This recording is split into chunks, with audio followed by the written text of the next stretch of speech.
Você é cristão, mas é um isentão. Não votou em nenhum dos dois. Mesmo tendo consciência de que a sua omissão deu mais força ao adversário, que é declaradamente anticristão, pela defesa dos valores distorcidos que ele carrega. É, isso mesmo. Eu sou um isentão, sou cristão e tem mais. Não votei em nenhum dos dois, porque eu não quero manchar a minha santidade. Eu não votei em nenhum dos dois, mas eu fiz campanha e torci pela derrota de Bolsonaro. Sabe por quê? Porque esses bolsonaristas idólatras, que ficam idolatrando um homem, mito, e ficam fazendo de um homem um Deus. Eu fiz campanha contra Bolsonaro porque eu queria dar uma lição. Por quê? Porque os bolsonaristas precisavam sim aprender uma lição.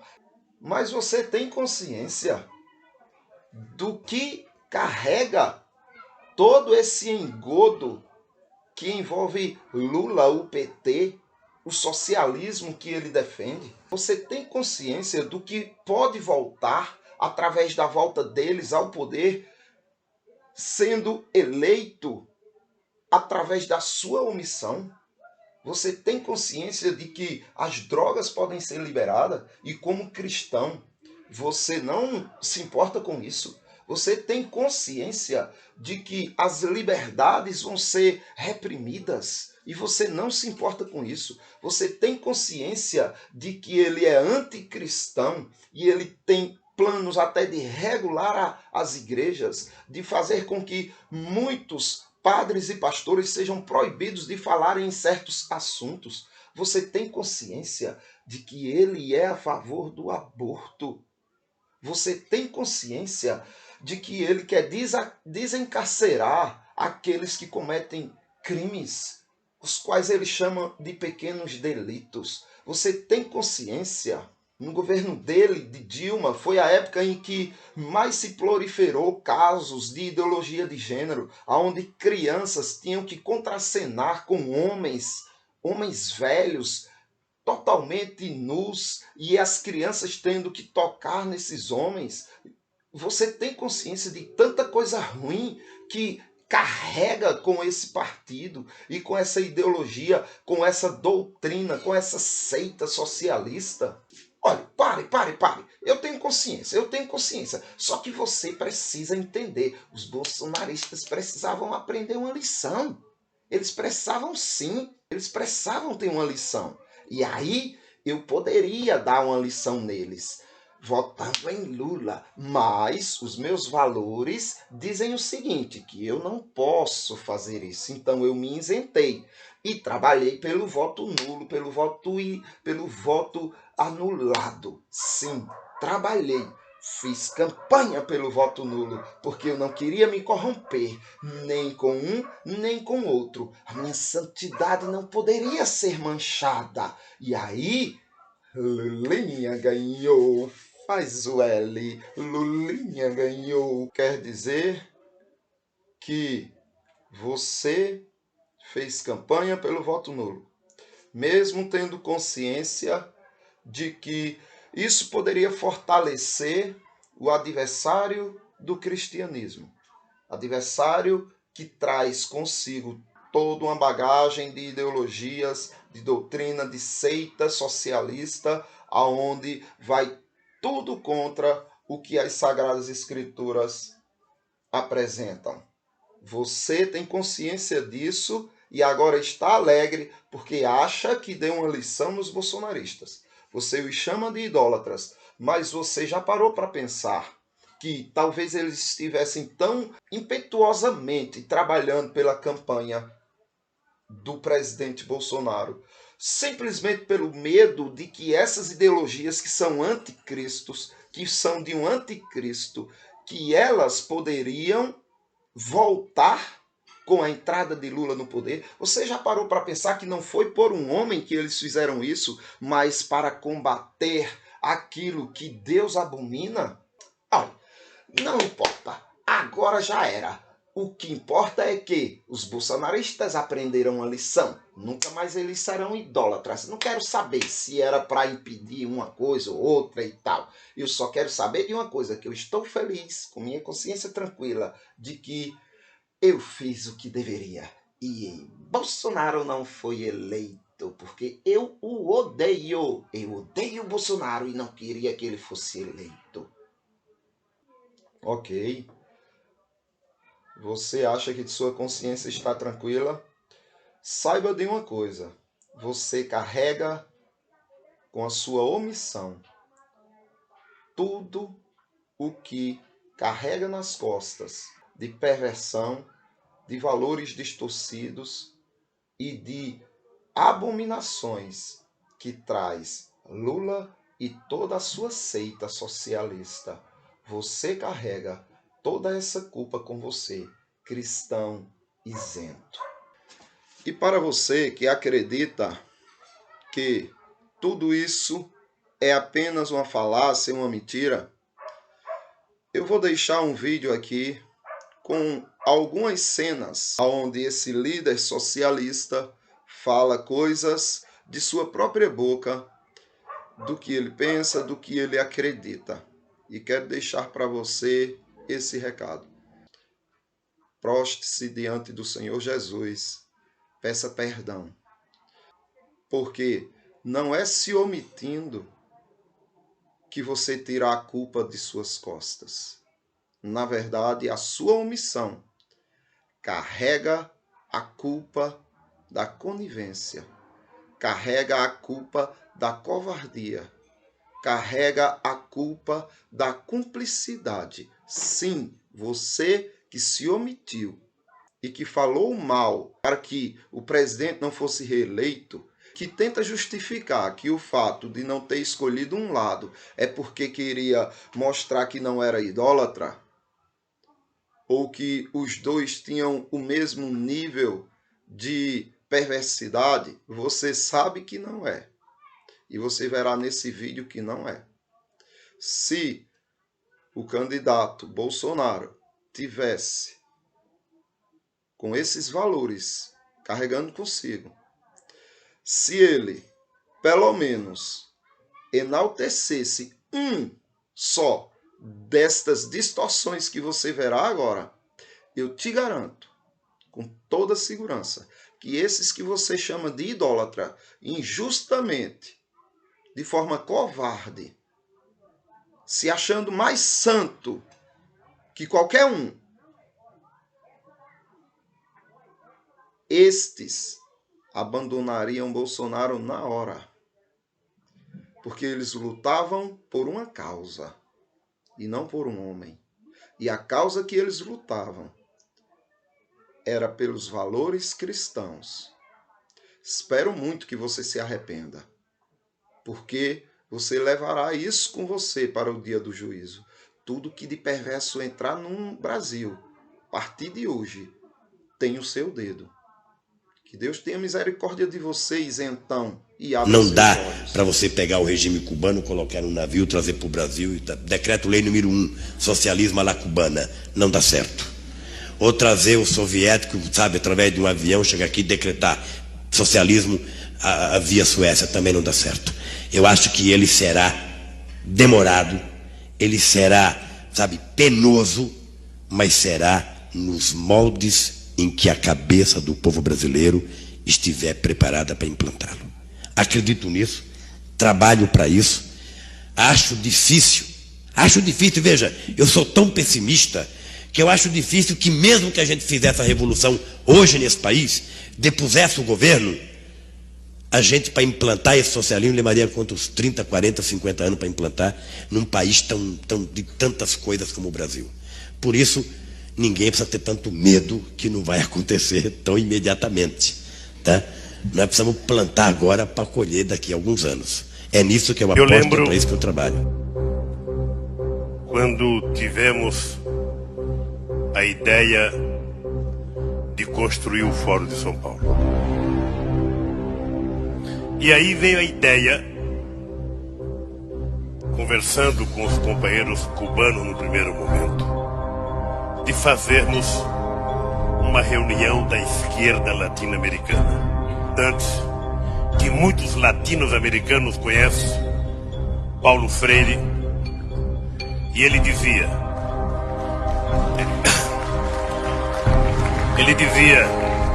juntar os diferentes para derrotar os antagônicos. Eles têm que saber que a morte de um combatente não para a revolução. Eles têm que saber que nós vamos fazer definitivamente uma regulação dos meios de comunicação. Eles têm que saber que vocês, quem sabe, são até mais inteligentes do que eu e poderão queimar os pneus que vocês tantos queimam. As ocupações no campo e na cidade. As ocupações no campo e na cidade. Como é que a gente vai tratar a questão de droga nesse país? Vai continuar tratando como se fosse um caso de polícia? Posso ver mais jovem de 14, 15 anos assaltando e sendo violentado, assassinado pela polícia, às vezes inocente, ou às vezes porque roubou um celular. Pra quem rouba celular pra vender? Pra ganhar um dinheirinho. Depois vamos tomar uma cerveja juntos. E nós, que uma das forças políticas que mais contribuiu para que nós chegássemos a construir o que nós construímos, foram os companheiros do Partido Comunista Cubano, que sempre tiveram paciência e experiência de nos ajudar. Você sabia que em 2010, o presidente Lula assinou um decreto PNDH 3 para censurar a imprensa e banir a religião cristã e dar direito de posse da terra a invasores? Mas o projeto foi barrado pelo Congresso Federal. Acha que se ganhar a eleição ele não vai tentar novamente? Veja a reportagem a seguir. O novo decreto de direitos humanos do governo federal é criticado pela sociedade e até mesmo por ministros de Estado. A lei estabelece censura aos meios de comunicação, atenta contra o direito de propriedade e a liberdade religiosa. Especialistas consideram o projeto o primeiro passo para um regime ditatorial.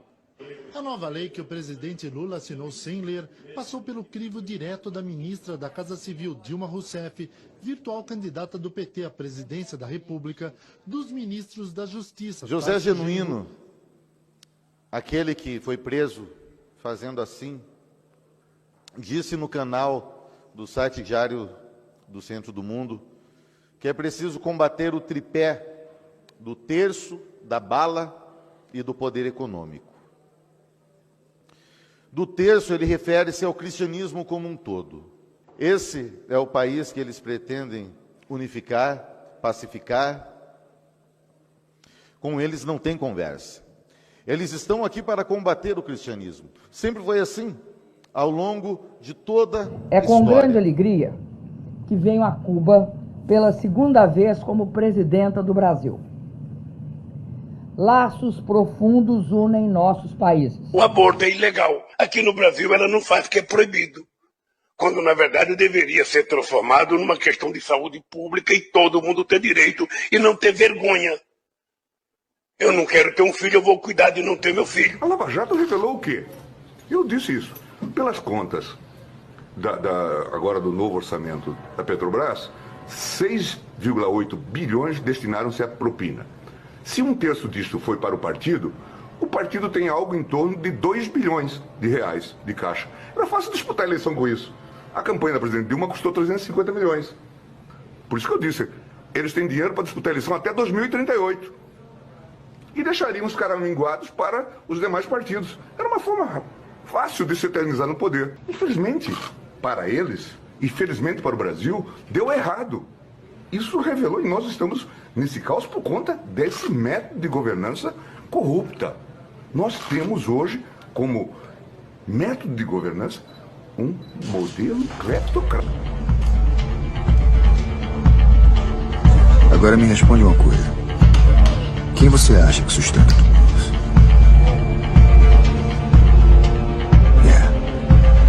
E custa caro. Muito caro. O sistema é muito maior do que eu pensava. Não é à toa que os traficantes, os policiais, os milicianos matam tanta gente nas favelas. Não é à toa que existem favelas. Para mudar as coisas, vai demorar muito tempo. Ainda vai morrer muito inocente. As crianças estão aparecendo, surgindo como homossexuais e se identificando como cada vez mais cedo. Então não tem nem o que se discutir, entendeu? Um kit ou qualquer coisa, até dele ser chamado um kit gay, que no Estado brasileiro que vê essa necessidade de ser colocado isso dentro das escolas, e ele tem que colocar, não tem que ficar entrando nessas todas discussões. Um dos materiais didáticos, um dos filmes, tinha um beijo na boca. E a gente ficou com um beijo lésbico na boca. A gente ficou uns 3 meses discutindo até onde entrava a língua, né? Então era... E nós temos que lutar para que esse projeto chegue no chão da escola, porque é lá que ele tem que chegar mesmo.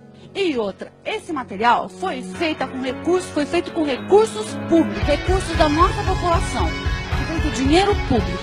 Cada vez que alguém vai ao fundamento dessa cultura, que é a Bíblia, e toma a Bíblia ao pé da letra, a gente pode chamá-la de fundamentalista sem medo de ser feliz. Eles têm um poder de projeto, os fundamentalistas religiosos, esses desgraçados, eles têm um poder político de projeto que só está se consolidando. Mas quando eu olho a conjuntura, eu vejo políticos fazendo conchavos com esses desgraçados 25% da população. Esse povo é um povo completamente, eu não vou dizer cego, mas convencido de que o que isto aqui diz é verdade. E eles são convencidos disso em suas igrejas. E eles não largam a fé. Tem que passar pela religião. Tem que passar pela desconstrução dessa base judaico-teológica, que tem que desconstruir todos esses valores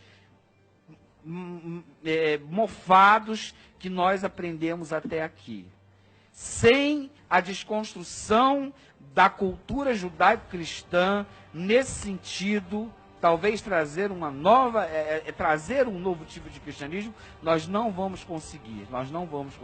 No tatame do MAN, o público poderia modificar as posições do artista. A cena que causou polêmica mostra mãe e filha interagindo com o corpo deitado nu no chão. A menina toca as mãos e pés do coreógrafo, sempre com a mãe ao lado. E depois segue para o lado do pai na plateia. Eu quero dizer ao Jean que estou aqui para te ajudar também na dessacralização do casamento, viu? Casamento civil igualitário vai dar muito trabalho, porque essa desgraça dessa palavra está eivada de sentimento cristão. Assim como eu não deixo de ser gay na igreja, na padaria, no Congresso Nacional, o professor que é cristão, esse cara e essa mulher também não deixam de ser cristãos no espaço público ou na escola. Mas eu sei que eu estou disposto a pegar em armas se preciso for. Uma professora de educação infantil, você pensa que ela larga a Bíblia dela na cabeceira da cama? Ou um professor de 2º grau larga a fé dele no quarto, na hora antes dele ir para a escola? Não, vai junto com ele, porque a fé o constitui. A fé, a profissão de fé é algo que nos constitui. Então, concluindo, se vocês querem realmente mexer na educação, vocês não conseguirão sem a religião. E sem a religião de caráter progressista, sem a religião de caráter inclusiva, sem essa releitura. No mestrado eu cheguei a falar uma vez que a gente tinha que se filtrar nas igrejas. E outro dia encontrei uma amiga minha que era da igreja na época que eu fui, porque eu fui cristã há 30 anos. Eu já fui até para Jerusalém, se vocês querem saber. O dia que eu contar o que é essa viagem a Jerusalém, o dia que me botarem na televisão para eu contar, eu acabo com o cristianismo do Brasil. E eu falei, amiga, vamos voltar para a igreja, porque hoje eu sou candomblessista. Não tem um terreiro que eu frequento, essas coisas, porque eu não sou religiosa. Mas eu amo os orixás. Agora que a gente tem que voltar para a igreja, ou ir para, a gente tem. Aí ela, amiga, que ideia louca. Como é que a gente vai fazer isso? Eu falei assim, a gente vai fazer. Aí ela falou assim, mas eles não vão querer escutar. Eu falei, quem disse que a gente vai falar para eles? A gente vai para a escolinha dominical. O que mais a igreja quer, sabe o quê?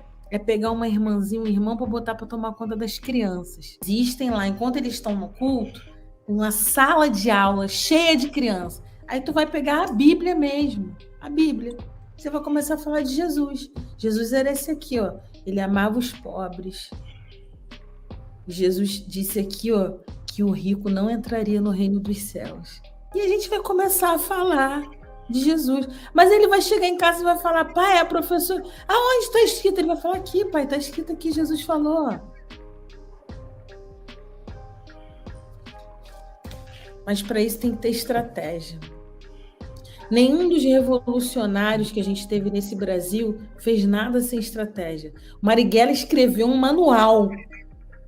O manual do guerrilheiro.